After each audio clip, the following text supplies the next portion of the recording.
You're listening to Cryptic Chronicles. Today on the show, we're going to continue our overview of alien races in this second installment. So if you haven't listened to part 1, then go check it out. Again, considering the vast and often contradicting nature of this subject, I'm choosing the versions I find most interesting, or the most well-accepted information regarding these alien races. If I don't cover the versions some of you listeners subscribe to, I'd be happy to cover it in another episode. Just email us at crypticchroniclespodcast.com. It's no big deal. And trust me, I'd be the first to admit I'm no expert on the UFO phenomenon or ETs. Anyway, let's talk about some weird stuff. I'm your host, Tim Hacker, and you're listening to Cryptic Chronicles Episode 5, Alien Races, Part 2.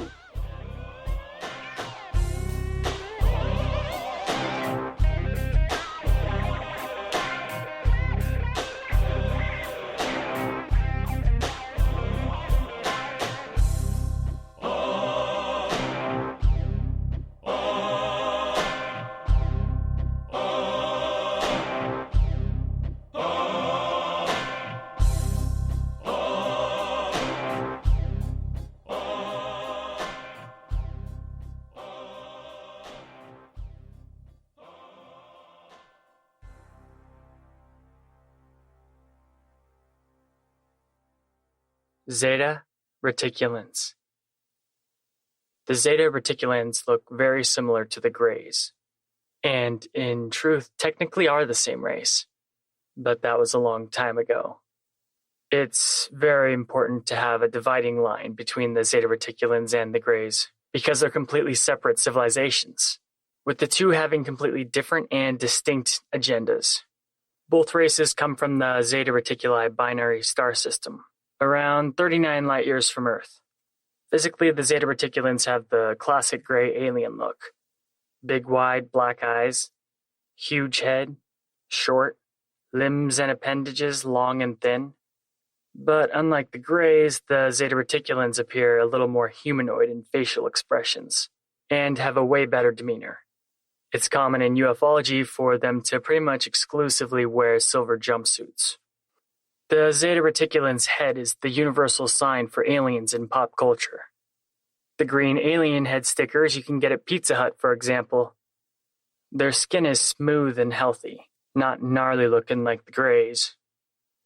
The first contact with these aliens and Earth took place in 1942, allegedly meeting with the KGB for a diplomatic meeting, where the Zetas became upset at the Russians for filming them, which apparently violated the treaty between them. Afterward, the treaty being revised. Anything else from these meetings is unknown.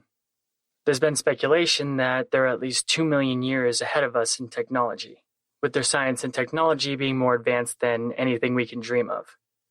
Supposedly, a lot of our modern technology comes from them through the great governments of the world's dealings with them. The majority of Zeta Reticulans are permanent space travelers, many spending their entire lives in space. Their current physical appearance a side effect of indefinite space travel by evolutionary adaptation. The Zeta Reticulans hold science and technology as supreme in reverence, almost worshipping it in a way. It's a cultural focus, and often to the detriment of other qualities of life. They are immensely reliant on their technology. They're scientific problem solvers, needing no gain or reward for their scientific pursuits. Always having questions relative to anything and pursuing answers. The mere act more than any reward could offer. The Zeta Reticulan's consciousness can integrate into its technology, able to function their ships through telepathic commands. These beings have been involved in the evolution of many third-dimensional races, studying and experimenting on entire planets' populations, like a scientist analyzing bacteria in a petri dish. The Zeta Reticulans have incredibly advanced brains, with telepathic, telekinetic, among other psychic functions. They seem to be emotionless, but that's only because they express themselves through frequencies, which are unreadable to humans. Supposedly they have time travel technology, and can exist on the fourth dimension as well as the third. So, more dimension hoppers. They can manipulate energy fields, which gives them advanced healing and the ability to create mental projections or alter sensations. The Zeta Reticulans love teaching other aliens. Well, the ones that are able to understand, and are mostly benevolent when they upgrade primitive species with evolutionary advancements, relishing in the documentation of such species progressions. Zeta Reticulans live for their interconnectedness, their telepathic society always in union. Without this, a Zeta Reticulan probably wouldn't live very long if he was separated from his species.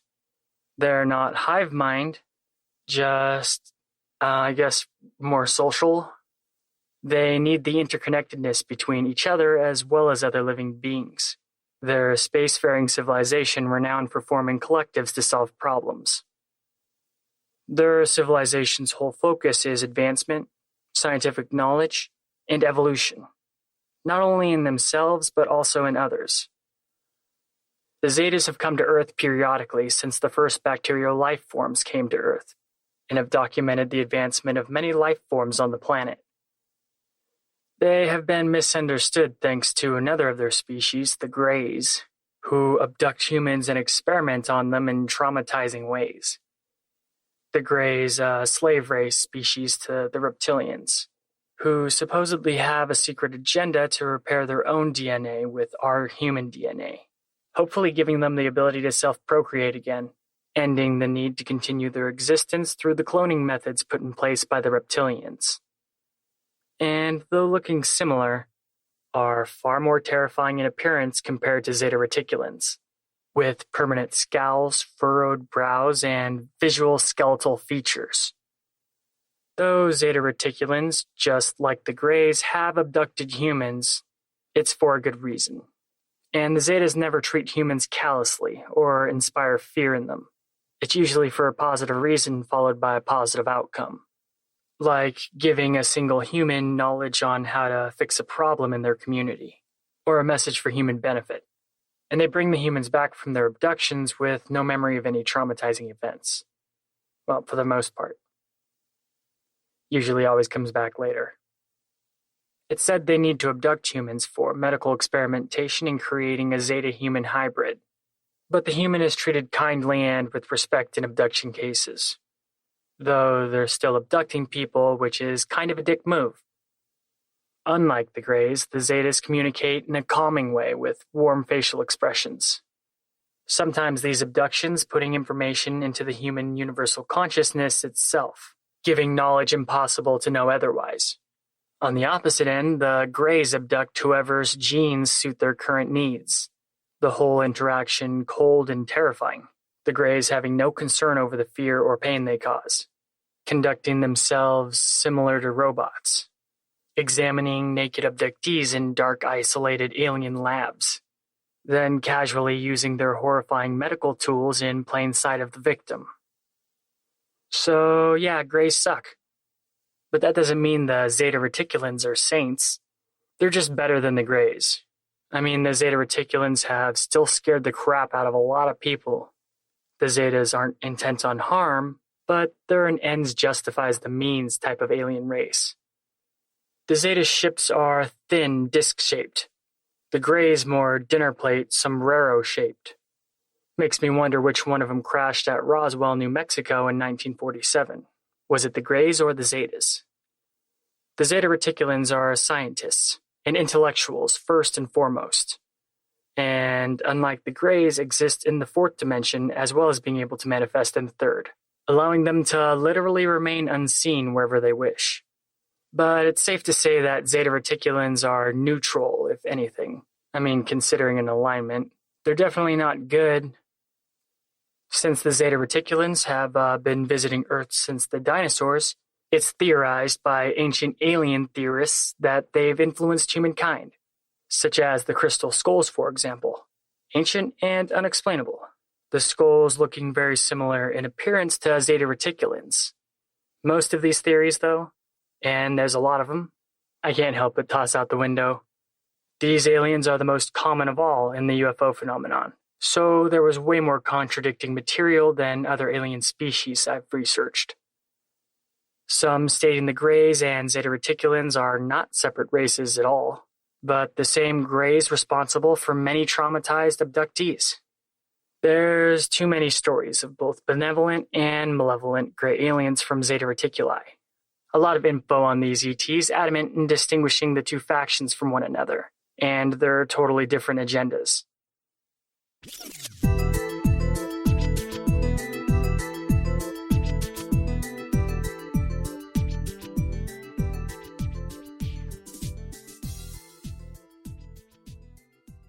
And now we'll discuss the Sasani extraterrestrial race. They're also known as the Shakani, which translates to beings of light. Their homeworld is called Essassani and is near the Orion constellation. The Sasani are near ascension, moving from the fourth dimension to the fifth, just like humans are supposedly moving soon from the third dimension to the fourth.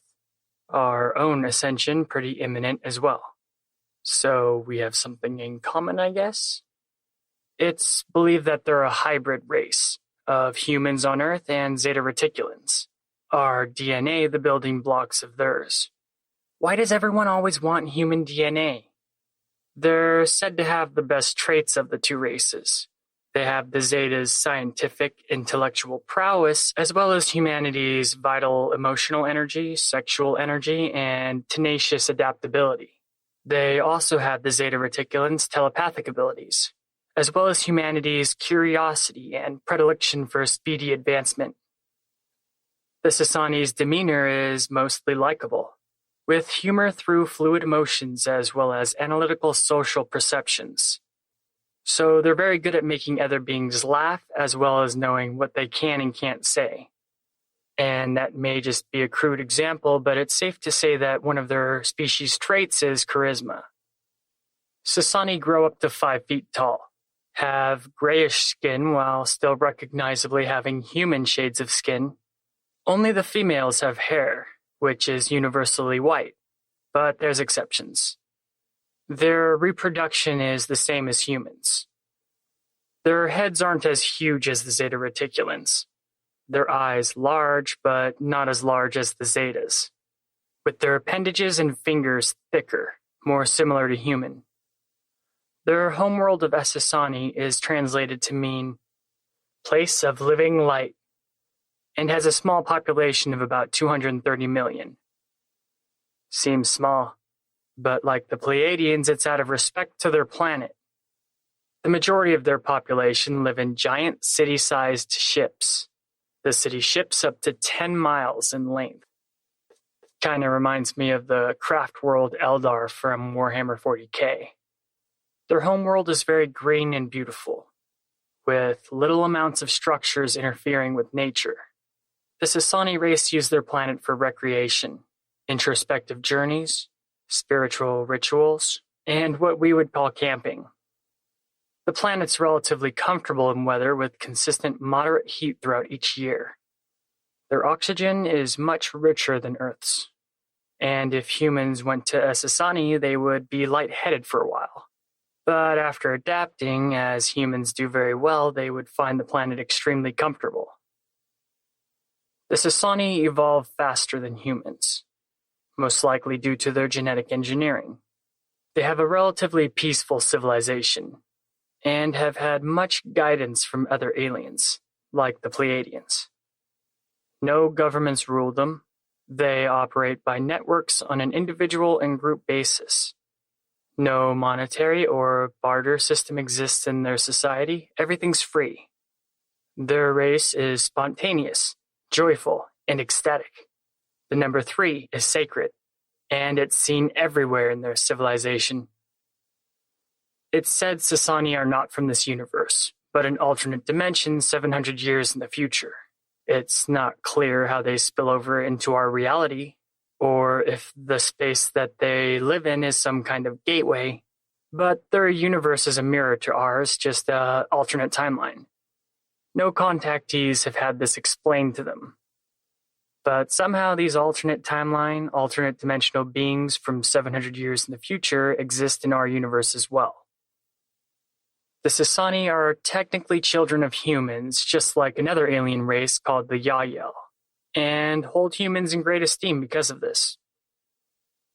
With their love of all things three, the Sasani consider the energy of a planet directly related to the energy of its sentient race. And on a cosmic scale, their great triad of energy being planet Earth, the planet as Sasani, and the Lyran-Syrian civilization.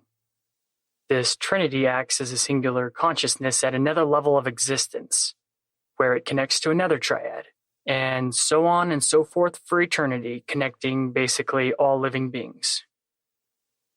The Sasani are very intent on exploring dimensions, even more so than interstellar space exploration.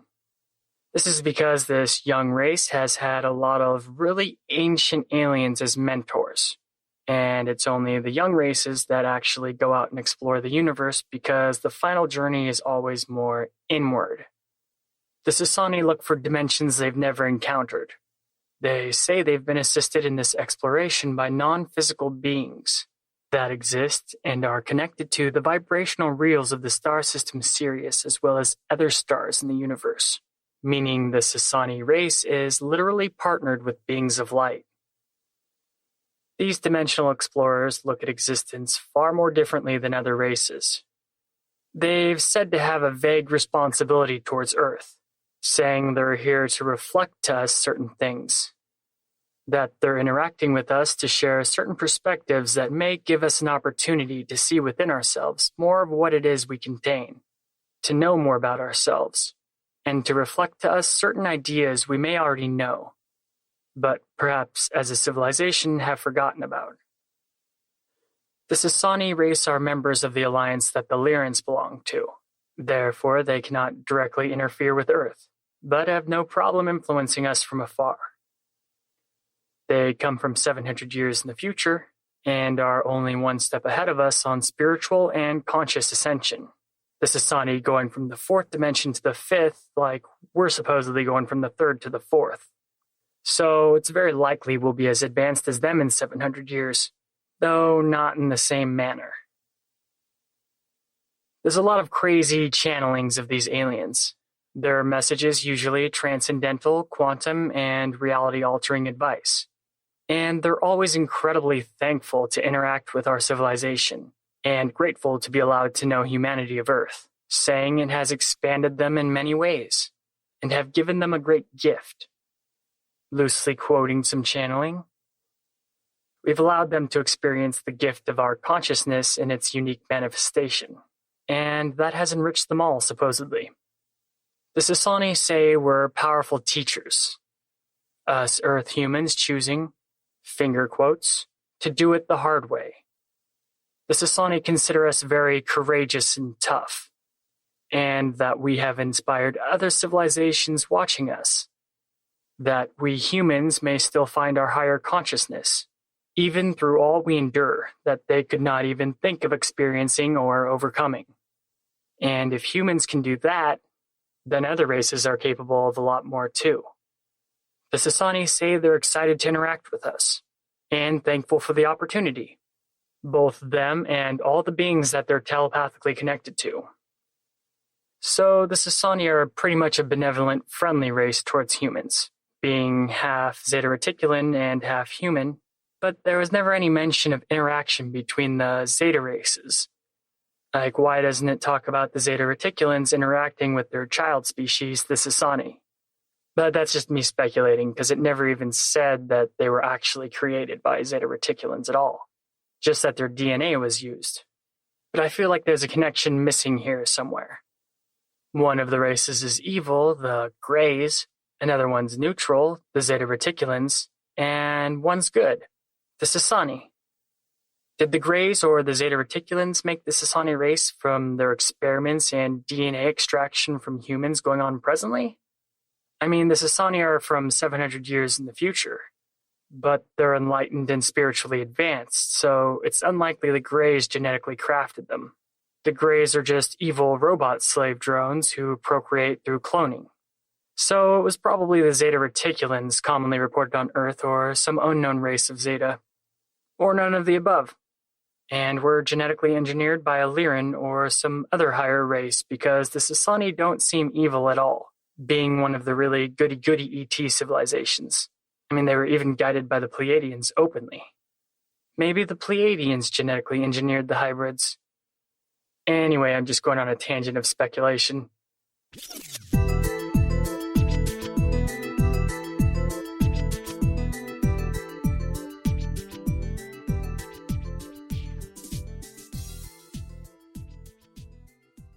The Tall Whites, an alien race commonly mistaken for Pleiadians, and winners of the Most Original Name Award.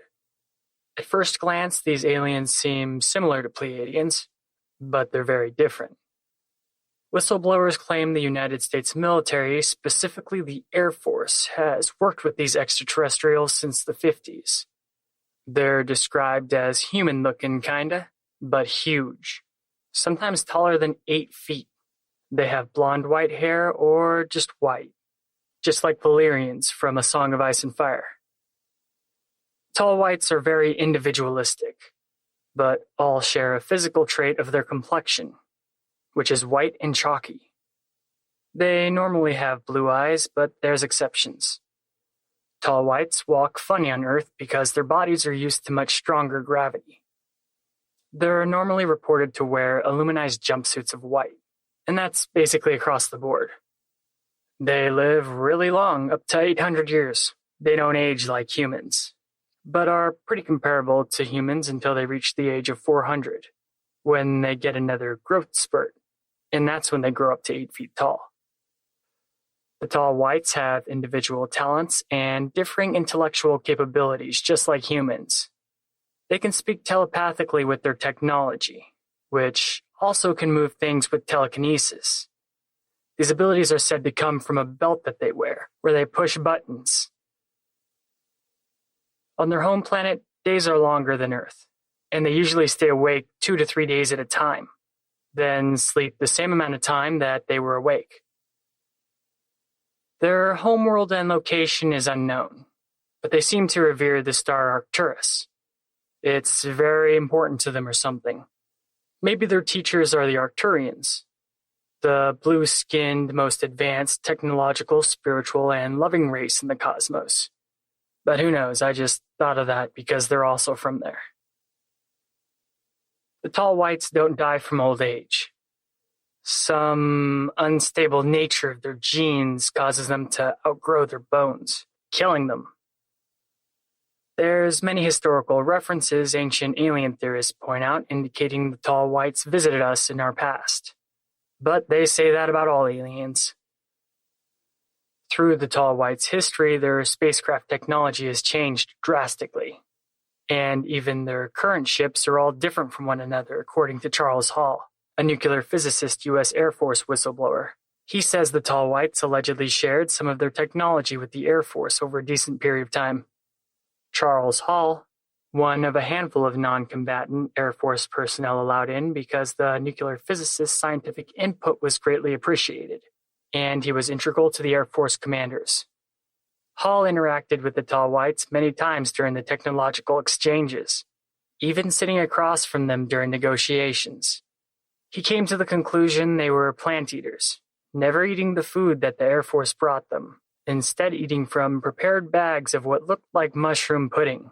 He also noticed them collecting plant seeds many times, the tall whites most likely being vegetarians, which seems to be pretty common among the ET races.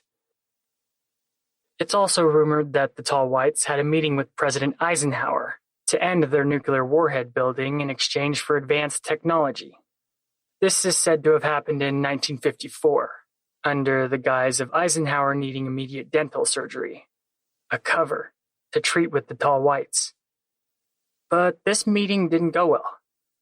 It's said shortly after the Greys offered Eisenhower tech, and he could keep developing the nukes. The Greys just wanted to abduct and experiment on the American people without question, with any civilian stories or worries suppressed by the government. It's said the president accepted this deal, and a boom of tech industry shortly followed. Contactees have often said the tall whites do not pose a threat to humans, and principally engage in exchanges with governments. They also mainly use the Air Force bases as a type of rest stop for their deep space travel. They seem to have no ulterior motives, and no abductee encounters have ever been reported concerning them. Not much is known of any religion the tall whites may believe, but whistleblower Charles Hall overheard a woman reference God while talking to them, and oddly enough, they seemed to understand. To Hall, the tall whites appeared envious of humans' ability to multitask, the aliens seemingly only able to focus on one thing at a time. To them, human bodies can take tremendous physical damage and heal quickly, unlike their own. They view humans as civilized, but rough and tumble creatures, our discovery of nuclear weapons frightening them. Charles Hall says that many never learned English, and if trying to communicate and their devices were not with them, they would just point and grunt to get their meanings across. Their vocal cords emitted frequencies humans could not understand by ear. The tall whites almost fully reliant on their communication devices to talk with us. And when tall whites were talking amongst each other, their lips would move, but humans couldn't hear anything. So some people got the idea that they were naturally telepathic. But the whistleblower Hall has gone over it again and again that that's just because we can't hear. And they're not naturally telepathic at all. The technology that they did exchange with the Air Force is said by Hall, among others, to be related to building better radios or electronics, allowing better quality of overall products as well as building materials. Or they'd exchange information relative to medicine, food, clothing, the solar system, and plastics. In return, the tall whites received a deep space base, as well as future trade goods based off of what they'd given to the Air Force. The tall whites, however, had no desire to exchange any advanced tech, like anti-gravity, spacefaring tech, or advanced weaponry, and basically refused to give any technology that too outstretched our current development. However, the tall whites are a rare ET race to be encountered, according to ufology, even rarer in recent times, basically steadily falling off the map ever since the 70s. But the tall whites have no negative stigma attached to them. Their interactions with Earth mostly business, other than trying to get rid of nukes, that is.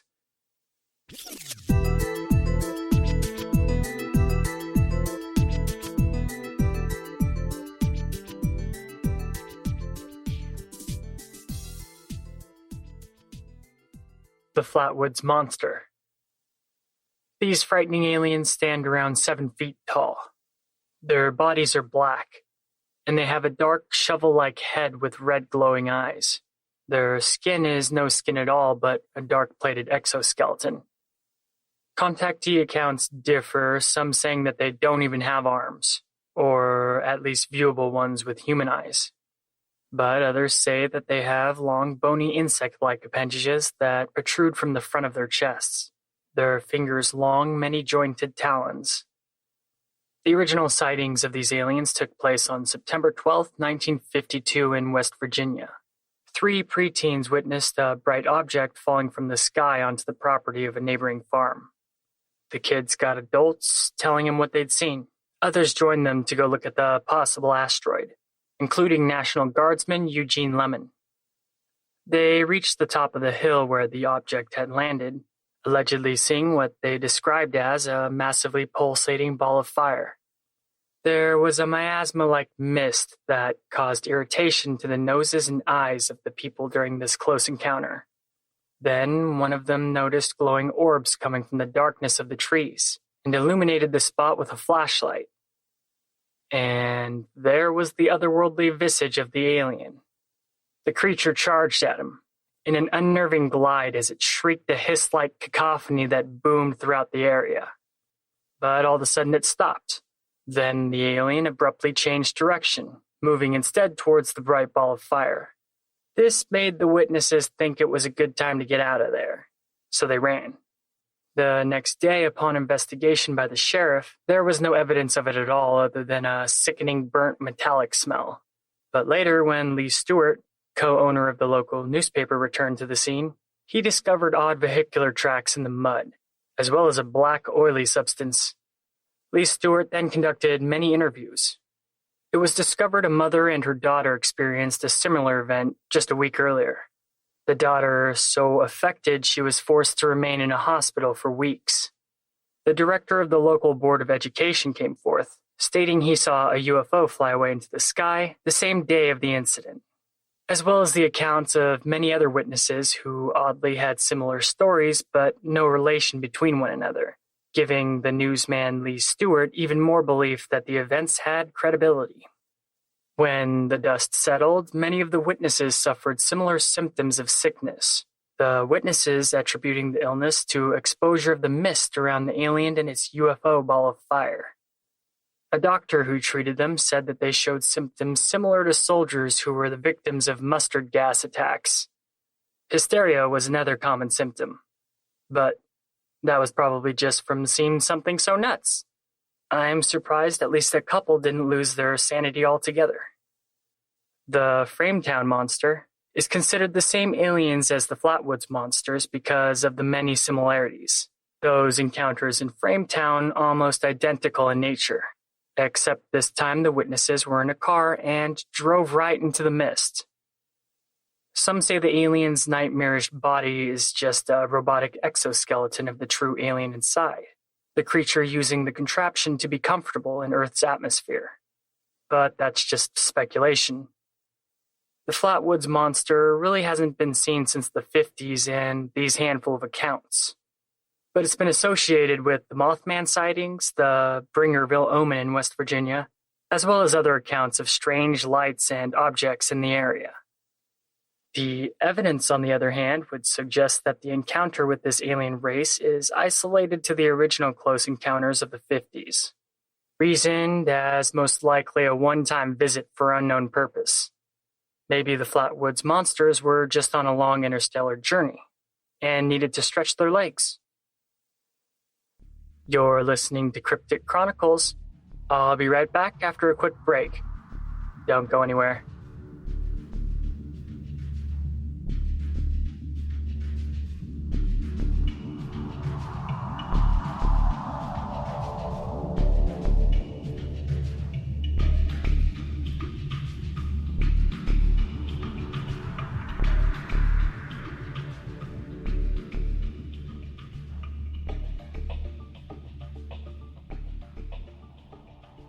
Hey listeners, Cryptic Chronicles is available on iTunes as well as all popular podcast apps and web hosts, or please visit us at crypticchroniclespodcast.com for full content. Send us an email, we would love to hear from you. Join us on our social media to keep updated, and thanks for supporting the show. Please leave us a good review on iTunes to help grow the podcast, but most of all, thanks for listening.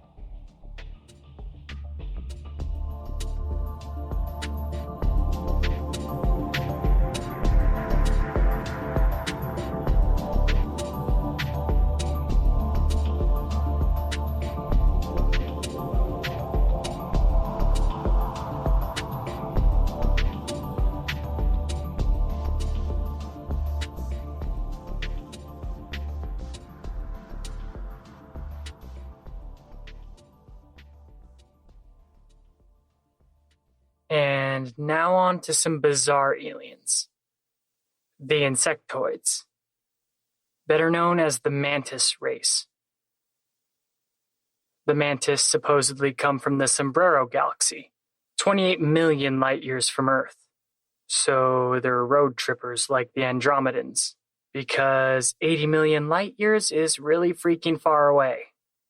There are many insectoid races originating from the Sombrero Galaxy, but only one in particular has an impact and consistent involvement in our galactic community, the mantis race.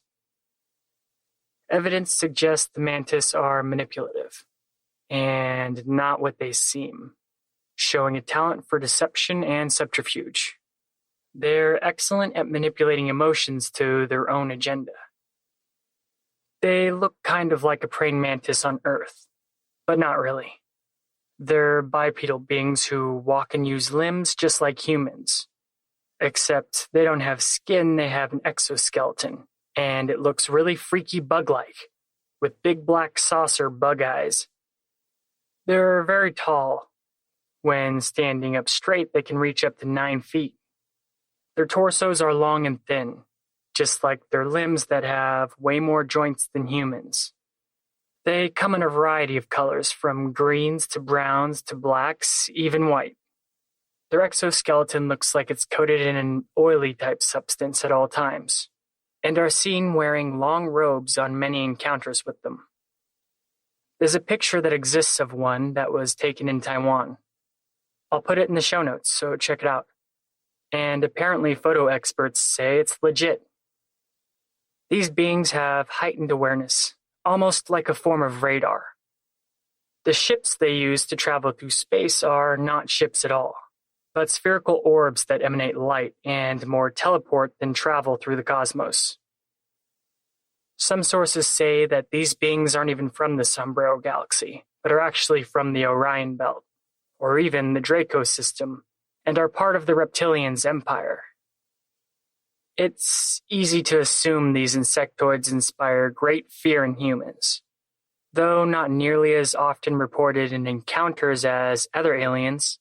The mantis command just as much attention.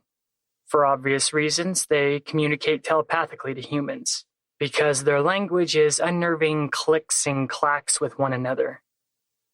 They have technology that emanates an illusion over them, allowing them to appear human and move around among us, often the hologram or illusion to cease in an instant to the horrified onlooker. Most mantis abduction tales consist of a human being frozen in sleep paralysis and feel an ominous presence of the aliens before they bend down to look at them. When abducted to the mantis vessel, the insectoids perform medical procedures and instances of interrogation. The mantis are served by greys on their vessel who do their bidding, basically like robotic automatons. The motivation behind mantis abduction is mysterious. Sometimes they're uplifting, even positive, using holographic projections to educate the abductee. And there's many accounts of these holographic projection abductions. Mostly these education abductions revolve around the impact humans are having on the Earth, and possible negative outcomes. But there are other reports more nightmarish. Post-abduction and returned home, some abductees claim that they've gained psychic powers from the encounter. In some encounters showing the mantis to have a powerful influence to end fear in a human being during an encounter. However, for every benevolent tale of the mantis, there's a darker one too. A large majority state that the mantis have no interest in humankind's well-being, calling humans a resource, and that it's not right that Earth can't be conquered and controlled. Some abductees say they want to harvest our DNA to create hybrids of our two races. Some abductees report the presence of tall blacks, strange dark aliens more humanoid than insectoid, given the thought that these creatures are some kind of earlier hybrid. Some abductees claim to be taken to another world, where the mantis are taskmasters, or overseers to chained humanoid beings performing hard manual labor. Or taken somewhere that other aliens are subdued just like the abductee. In any case, their interest in human DNA is apparent based on abductee accounts almost always having their DNA a focus by the mantis in the encounters. The Greys want our DNA, the mantis want our DNA, everybody wants our DNA. What is so special about human DNA?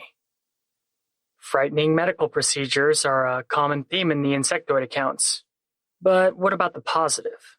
Or, if you can call them positive encounters, do the mantis hypnotize humans to be calm? Or do they genuinely put the abductee at ease?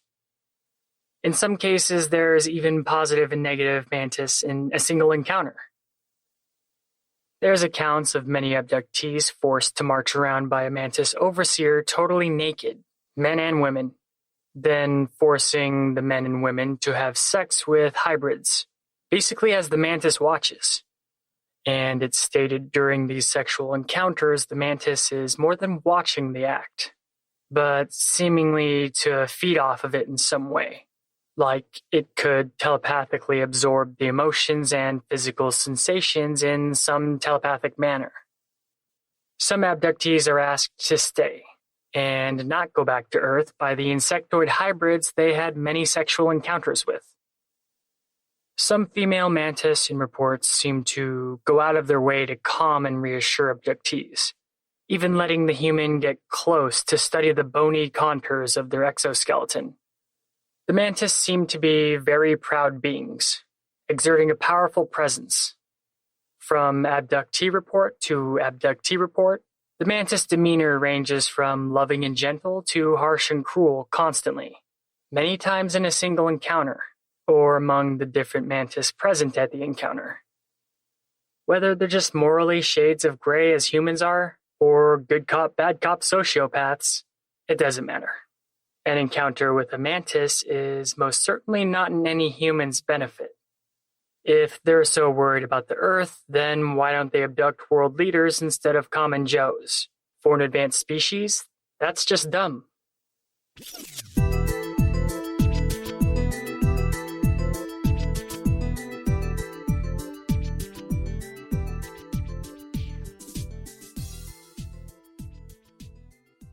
And straight from the Old Testament are the Nephilim, also known as the Anunnaki.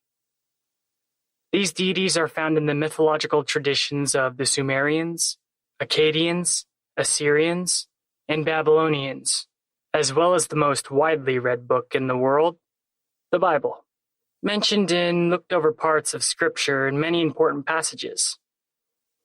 The word Anunnaki was first presented in the work of Zecharia Sitchin, who wrote famous books on ancient Sumerian tablets he deciphered dating back to the start of recorded history, and having a definite comparative relationship with the Bible. These scriptures are overlooked by most readers, but imply many odd things. For example, the Bible verses concerning giants should build some questions, because translations from one language to another can often lose some meaning in the process. The Sumerian civilization had a complex written language, advanced knowledge of mathematics, science, and astronomy. The gods of the Sumerians have similar archetypes to Greek, Roman, and Viking pantheons common in the ancient cultures. Same thing, different names. The Anunnaki also share bonds with the Watchers, found in the Book of Enoch, the Watchers of the Garden of Eden. These books contain content concerning Noah, the deluge, the global flood that reset civilization. In it, the Watchers are a group of angels who descended to Earth. These angels were the parents to the Nephilim. Famous names of the mainstream Bible are directly referenced, like Azazel, Raphael, and Gabriel. Though the books of Enoch are not technically part of the scripture of the Old Testament, it was official at one time, and many references of the Nephilim still snuck their way into the official Bible anyway. The more interesting thought is the question, why did they remove these books? It's odd that official books of the Bible, removed books, and the ancient Sumerian tablets all correlate with one another, not only with giants, but with the rulers of the Anunnaki, Enki and Enlil, among others, and a lot of other coincidences too. Where things start to differ is in the Sumerian version, the Anunnaki are gods, not angels. And that's just the start.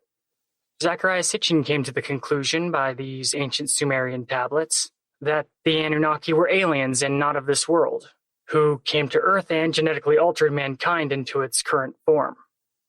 According to Sitchin, they come from the planet Nibiru, which has an interstellar connection to our solar system.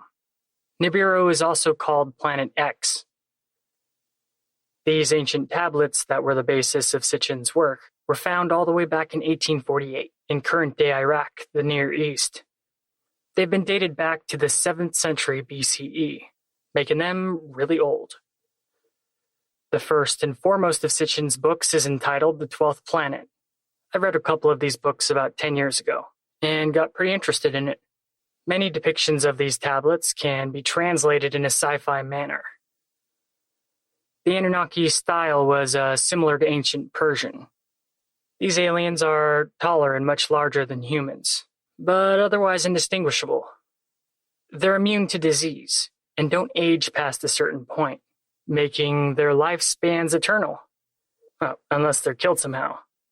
So they're not immortal, but could hypothetically live forever.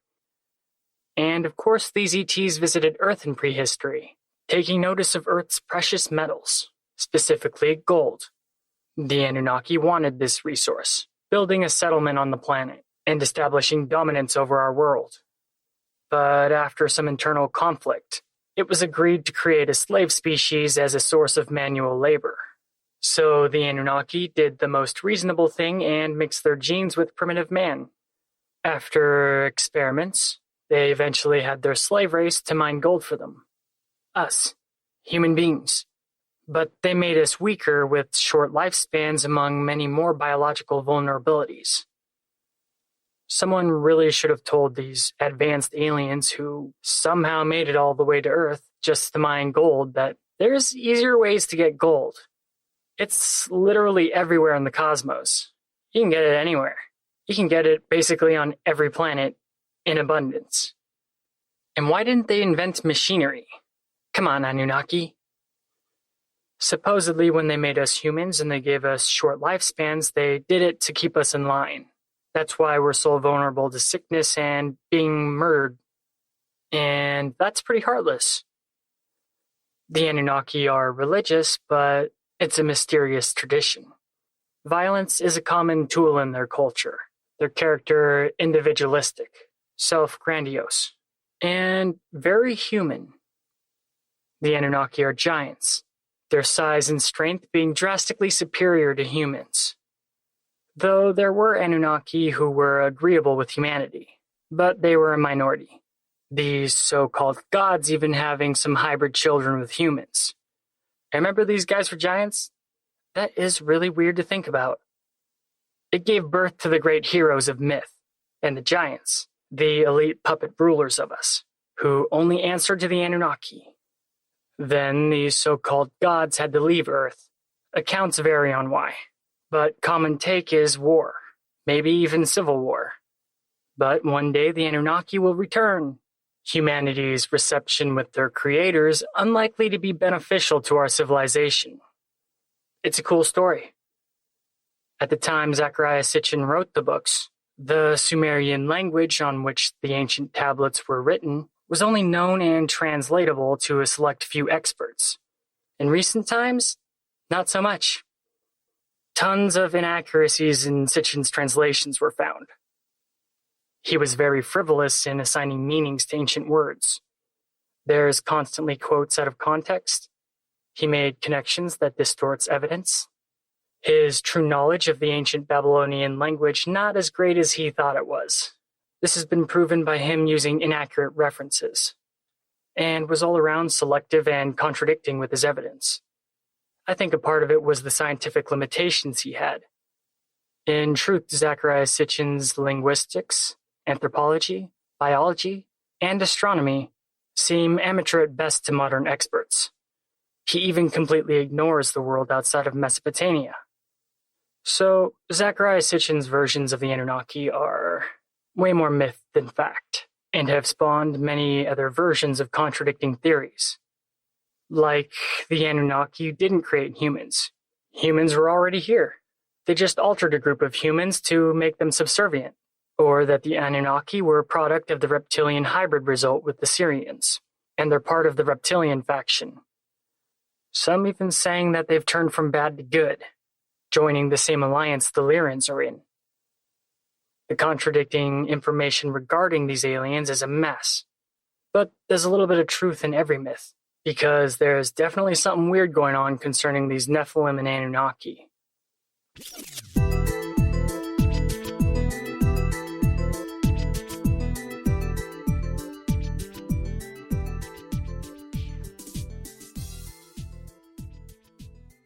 Last but not least is the Yahyel.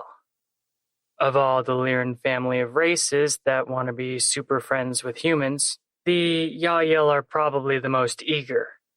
And the Yahyel aren't insanely ancient like the others, but are part of the galactic family. They consider us their creators and parents. This is because human DNA was used to create them, and is the majority of their hybrid genetic code. We humans, the template. The Yahyel look very similar to us in appearance, but still distinctly their own.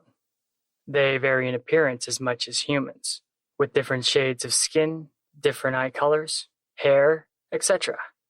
They're a very graceful race, with any movement smooth and purposeful. The most notable difference from humans in their appearance are their large, vibrant eyes, their pupils very large, and their uniquely abstract, bright eye colors. Though they are shorter, have 4 toes, smaller ears, thinner lips, but they are one of the most human-like in physical appearance, behind the Pleiadians. And there is no other race closer related to humans. Why our DNA was taken to make them, and the reason why they're in the galactic community and not humans isn't known. Some sources said it was because of the karmic shockwave from the time of Atlantis, and some screw-up, then having to start civilization again from scratch, a karmic stain on humanity's earthly incarnations ever since, humankind's advanced civilization collapsing to a primitive world. The Yahyel hold none against us, as do many Lyran races. It's theorized the Yahyel simply never fell from grace as humans did, never been put in a quarantine, which is why they are so much more advanced than their progenitor, humans. The Yahyel have a very balanced and healthy relationship with their technology, never allowing it to damage their homeworld or well-being. Pregnancy in Yahyel females is almost the same as humans, lasting 7 to 8 months. In Yahyel society, they eat, sleep, dream, and value life and the present moment together, rarely engaging in the delights life has to offer alone. They live on 2 planets similar to Earth, but their location has never been shared. The Yahyel value harmony, balance, and inner peace. They want to share their history and our forgotten history with us, where we come from and how we got there. The Yahyel want to be the ones to teach us the timeless knowledge of the universe, and help guide us in taking our first steps into the stars. These aliens are the only ones to have permission to reveal themselves to us, and has already done so, not just to reveal themselves, but to gauge our reaction. On March 13th, 1997, one of the largest UFO sightings in history took place when the Yahyel flew their V-shaped spacecraft over several American cities, including Phoenix, Arizona. Thousands of people witnessed the Yahyel UFOs, with a cascade of verbal testimonies, as well as video and photo evidence easily available to view by anyone who searches for it. This encounter would be known as the Phoenix Lights. They decided we weren't ready, so now they're taking their time, visiting in non-threatening UFO reveals, and contacting humans not only in face-to-face encounters, but through channeling, dreams, and meditation. Their plan is to show themselves more and more until we're comfortable with it. And once humanity seems ready, they'll land their ships and come out. Apparently, for the first time in a long time, humanity's karmic energy is coming into balance. This is why UFO sightings are increasing. The Yahyel are much more advanced than us spiritually and mentally. It's easy for them to pick up on our mental callings through their mastery of telepathic discipline, allowing many Yahyel diplomats to interact with humans who possess enough awareness and a quiet, disciplined mind. The Yahyel symbol is a triangle, unconnected at each end to symbolize their incompleteness. When a formal relationship between the Yahyel and humans has solidified, they'll complete the triangle, making it whole.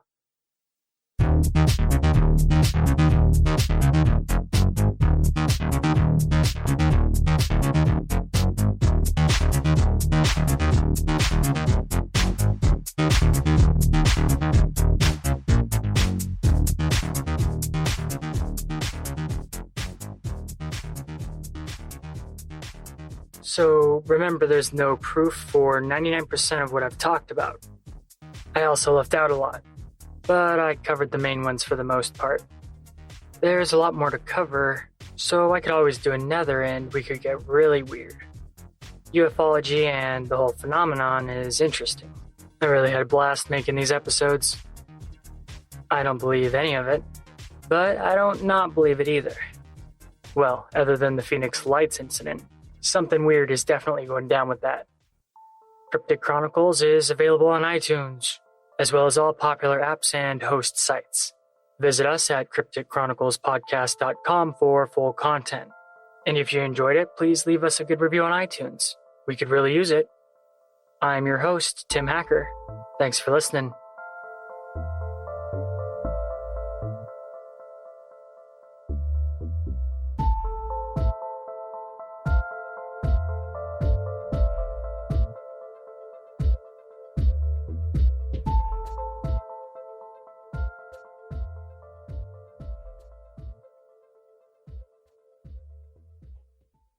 Bada bing, bada boom, bada bing, bam boom.